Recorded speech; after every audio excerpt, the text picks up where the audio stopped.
ಕರ್ನಾಟಕ ಸರ್ಕಾರದ ನೂತನ ವಿಧಾನ ಪರಿಷತ್ ಸದಸ್ಯರಾಗಿ ಆಯ್ಕೆಯಾಗಿರುವಂಥ ಮಲೆನಾಡಿನ ಹೆಮ್ಮೆಯ ನಾಯಕಿ, ಜೊತೆಗೆ ದೇಶದಲ್ಲಿ ಏನಾದರೂ ವಿದೇಶದಲ್ಲಿರುವ ಭಾರತೀಯರ ಕನ್ನಡಿಗರ ಸಮಸ್ಯೆಗಳಿಗೆ ಸ್ಪಂದಿಸಿರುವಂಥ ಒಂದು ಕ್ಯಾರೆಕ್ಟರ್ ಇದೆ, ಅದು ಡಾಕ್ಟರ್ ಆರತಿ ಕೃಷ್ಣ ಮೇಡಮ್ ಅಂತ ಹೇಳಿ.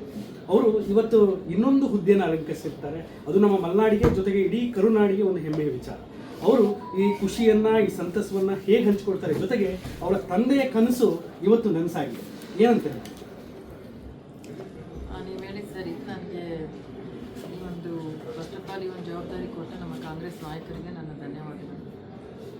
ನಮ್ಮ ತಂದೆ ಇತ್ತೀಚೆಗಷ್ಟೇ ತೀರೋದು. ನೀವೆಲ್ಲ ಹೇಳಿದಾಗೆ ಅವ್ರ ಮಲೆನಾಡು ಭಾಗದಲ್ಲಿ ಮೊದಲ ಬಾರಿಗೆ ಬೋರ್ವೆಲ್ ತಂದವರು ಅವರು. ಅಲ್ಲಿ ಯಾವಾಗೆಲ್ಲ 250 ಮನೆ ಇಲ್ಲದೆ ಇದ್ದರೆ ಬೋರ್ವೆಲ್ ಕೊಡಲ್ಲ ಅಂತ ಒಂದು ಕಾಯ್ದೆ ಇತ್ತು. ಅದನ್ನೆಲ್ಲ ತಿದ್ದುಪಡಿ ಮಾಡಿ ಅವ್ರ ಕಾಲದಲ್ಲಿ ಮೊದಲ ಬಾರಿಗೆ ಮಲೆನಾಡಿಗೆ ಒಂದು ನೀರಿನ ವ್ಯವಸ್ಥೆ ಮಾಡಿದ್ರು. ಅದಕ್ಕೆ ಅವ್ರಿಗೆ ಬೋರ್ವೆಲ್ ರಾಮಯ್ಯ ಅಂತಲೇ ಹೆಸರುವಾಸಿಯಾದರು. ಮತ್ತು ಭೂ ಸುಧಾರಣೆ ಆಗಲಿ ಅಥವಾ ಆಶ್ರಯ ಯೋಜನೆ ಏನಿದೆ ಈಗ ಅದು ಮನೆಗಳ ಹಂಚಿಕೆ ಆಗಿರೋ ಅವ್ರು ಕೊಟ್ಟಾದಮೇಲೆ ಎಷ್ಟು ವರ್ಷಗಳಾದಮೇಲೆ ಕೆಲವು ಕಡೆ ಇನ್ನೂ ಆಗಿಲ್ಲ. ಸೊ ಬಹಳಷ್ಟು ಕೆಲಸ ಅವರು ಅತಿ ಶೀಘ್ರದಲ್ಲಿ ಮಾಡಿದ್ರು. ಯಾಕಂದರೆ ಅವರು ಮುದುರಾಮ್ ಮಂತ್ರಾಲಯದಲ್ಲಿ ಒಂದು ಪವರ್ಫುಲ್ ಮಿನಿಸ್ಟರ್ ಆಗಿತ್ತು ಮತ್ತು ಇಂದಿರಾ ಗಾಂಧಿ ಎಲೆಕ್ಷನ್ನಲ್ಲಿ ಪ್ರಮುಖ ಪಾತ್ರ ವಹಿಸಿದ್ರು.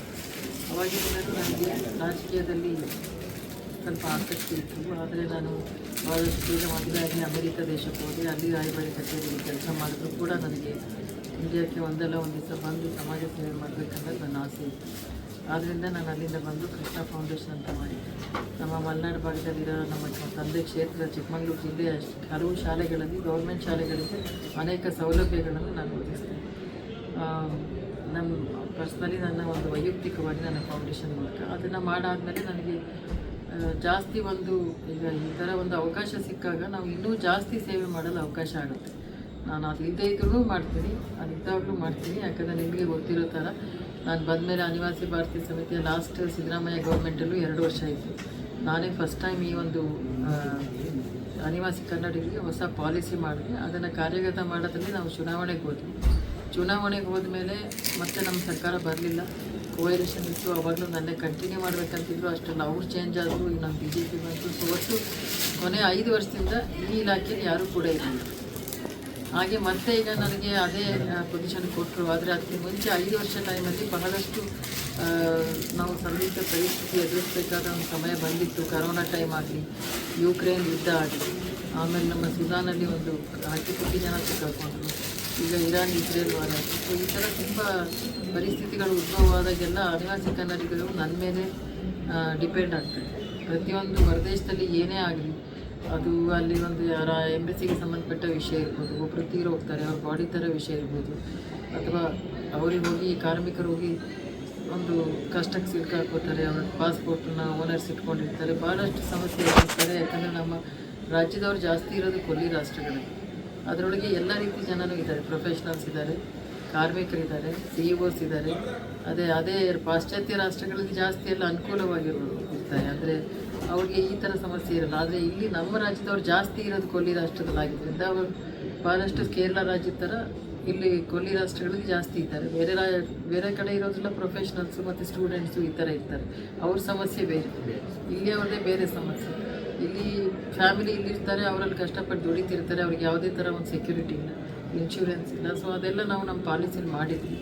ಈ ಸತಿ ಬಂದ ಮೇಲೂ ನಾನು ಅದನ್ನೆಲ್ಲ ಪಾಲಿಸಿ ರಿಯಾಕ್ಟಿವೇಟ್ ಮಾಡಿ ಮತ್ತು ನಾವು ಅದನ್ನು ಕಾರ್ಯಗತ ಮಾಡೋಕ್ಕೆ ಬಡ್ಜೆಟ್ ಕೇಳ್ತಾ ಬಂದಿದ್ದೀನಿ. ಅದಿನ್ನೂ ಬಂದಿರಲಿಲ್ಲ.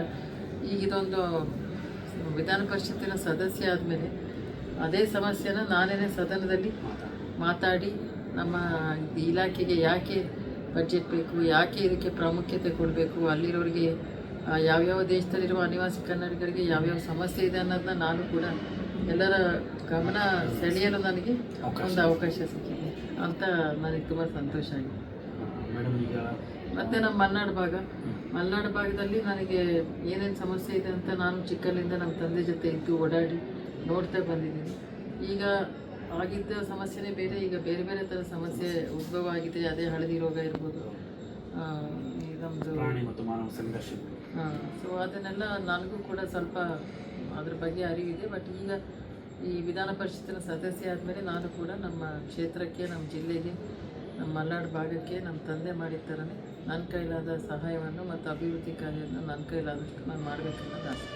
ಮೇಡಮ್, ಈಗ ನಿಮ್ಮ ಅಧಿಕಾರ ಸ್ವೀಕಾರ ಕಾರ್ಯಕ್ರಮ ನಾವು ನೋಡ್ತೇವೆ, ಒಂದು ಹಬ್ಬದ ವಾತಾವರಣ. ಯಾಕಂದರೆ ನಾವು ತುಂಬ ಕಾರ್ಯಕ್ರಮಗಳು ನೋಡ್ತೇವೆ, ಅಧಿಕಾರ ಸ್ವೀಕಾರ ಅಂದಾಗ ಅಷ್ಟು ಅಲ್ಲಿ ಇವತ್ತು ನಿಮ್ಮ ಊರಿಂದ, ಹೊರದೇಶಗಳಿಂದ, ಬೇರೆ ಬೇರೆ ಭಾಗಗಳಿಂದ, ಬೇರೆ ರಾಜ್ಯಗಳಿಂದ ಕೂಡ ಆದಷ್ಟು ಬೇಗ ಬಂದಿದ್ದಾರೆ.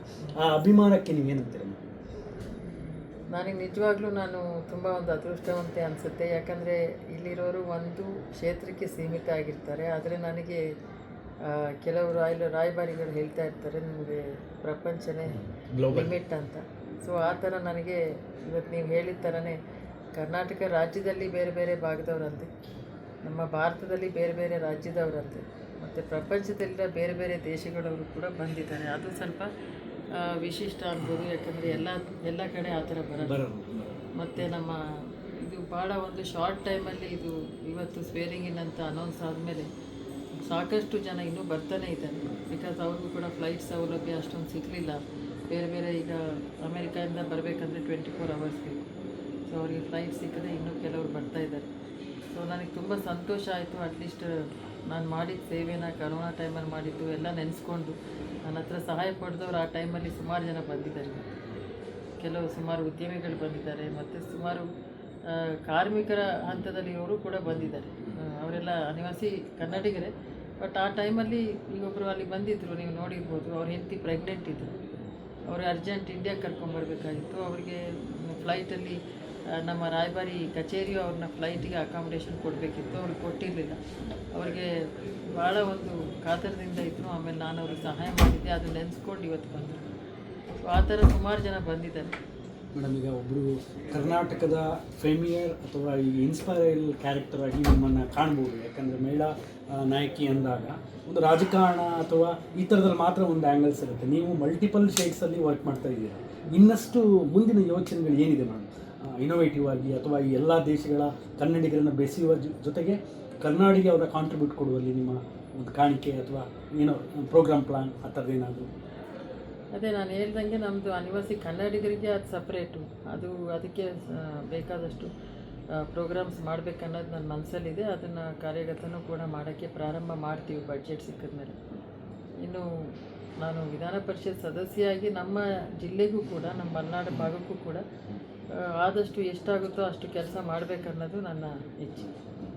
ಧನ್ಯವಾದಗಳು ಮೇಡಮ್, ಇಷ್ಟೊತ್ತು ಮಾತಾಡಿದ್ದಕ್ಕೆ.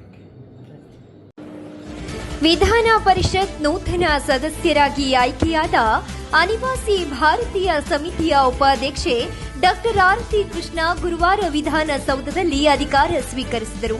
ಈ ಒಂದು ಶುಭ ಗಳಿಗೆಯಲ್ಲಿ ಮುಖ್ಯಮಂತ್ರಿ ಸಿದ್ದರಾಮಯ್ಯ, ಡಿಸಿಎಂ ಶಿವಕುಮಾರ್, ಗೃಹ ಸಚಿವ ಡಾಕ್ಟರ್ ಪರಮೇಶ್ವರ್, ಸಚಿವರಾದ ಬೋಸರಾಜ್, ಜಮೀರ್ ಅಹಮದ್, ವೆಂಕಟೇಶ್ ಸೇರಿ ಕಾಂಗ್ರೆಸ್ ಅನೇಕ ನಾಯಕರು ಹಾಜರಿದ್ದರು. ತವರೂರು ಶೃಂಗೇರಿ ಸೇರಿದಂತೆ ನಾಡು, ದೇಶ, ವಿದೇಶದ ವಿವಿಧ ಭಾಗದಿಂದ ನೂರಾರು ಅಭಿಮಾನಿಗಳು, ಕುಟುಂಬಸ್ಥರು, ವಿವಿಧ ಸಂಘ ಸಂಸ್ಥೆಗಳ ಸದಸ್ಯರು ಶುಭಾಶಯ ಕೋರಿದರು. ವಿಕಾಸಸೌಧದ ಅವರ ಕಚೇರಿಯಲ್ಲಿ ಹಬ್ಬದ ವಾತಾವರಣವೇ ನಿರ್ಮಾಣವಾಗಿತ್ತು.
ಏನು ಅನಿಸ್ತಿದೆ ಮೇಡಮ್ ಈ ಒಂದು ಸಂದರ್ಭದಲ್ಲಿ?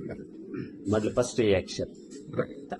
ತುಂಬ ಸಂತೋಷ ಆಗಿದೆ. ನಾನು ಮೊದಲಿಗೆ ನಮ್ಮ ಕಾಂಗ್ರೆಸ್ ಪಕ್ಷದ ನಾಯಕರಿಗೆ ಶ್ರೀಮತಿ ಸೋನಿಯಾ ಗಾಂಧಿ ಅವರು, ಮಲ್ಲಿಕಾರ್ಜುನ್ ಖರ್ಗೆ ಅವರು, ಈಗ ರಾಹುಲ್ ಗಾಂಧಿ ಅವರಿಗೆ, ವೇಣುಗೋಪಾಲ್ ಸುರ್ಜೇವಾಲಾ ಅವರು, ಹಾಗೆ ನಮ್ಮ ರಾಜ್ಯದ ಮುಖ್ಯಮಂತ್ರಿಗಳಾದ ಸಿದ್ದರಾಮಯ್ಯ ಅವರು, ನಾವು ಕಾಂಗ್ರೆಸ್ ಪಕ್ಷದ ಅಧ್ಯಕ್ಷರು ಹಾಗೂ ನಮ್ಮ ಕರ್ನಾಟಕ ಸರ್ಕಾರದ ಡೆಪ್ಟಿ ಚೀಫ್ ಮಿನಿಸ್ಟರ್ ಆದ DK ಶಿವಕುಮಾರ್ ಅವರಿಗೂ ನನ್ನ ಹೃತ್ಪೂರ್ವಕವಾದ ಧನ್ಯವಾದಗಳನ್ನು ಇಚ್ಛಿಸುತ್ತೇನೆ. ಈ ಸಂದರ್ಭದಲ್ಲಿ ಚಿಕ್ಕಮಗಳೂರು ಜಿಲ್ಲೆ ಶೃಂಗೇರಿ ಕ್ಷೇತ್ರ, ನಾನು ಅದೇ ಸಾಕಷ್ಟು ಸೇವೆ ಅಲ್ಲೂ ಕೂಡ ನನ್ನ ಕೃಷ್ಣ ಫೌಂಡೇಶನ್ ಮೂಲಕ ಅವ್ರ ಕ್ಷೇತ್ರದಲ್ಲಿ ಮಾಡಿದ್ದೀನಿ. ಈಗ ಈ ಒಂದು MLC ಜವಾಬ್ದಾರಿ ಸಿಕ್ಕ ಮೇಲೆ ಇನ್ನೂ ಕೂಡ ನಮ್ಮ ಚಿಕ್ಕಮಗಳೂರು ಜಿಲ್ಲೆಗೆ ಮತ್ತು ಅವರ ಕ್ಷೇತ್ರಕ್ಕೂ ಕೂಡ ನಾನು ಇನ್ನಷ್ಟು ಸೇವೆ ಮಾಡಲು ಇದೊಂದು ಅವಕಾಶ ಸಿಕ್ಕಿದೆ ಅಂತ ಅನ್ಕೊಂಡು. ನಮ್ಮೂರ್ ಎಕ್ಸ್‌ಪ್ರೆಸ್, ನಿಮ್ಮ ಸುದ್ದಿಯ ಜೊತೆಗಾರ.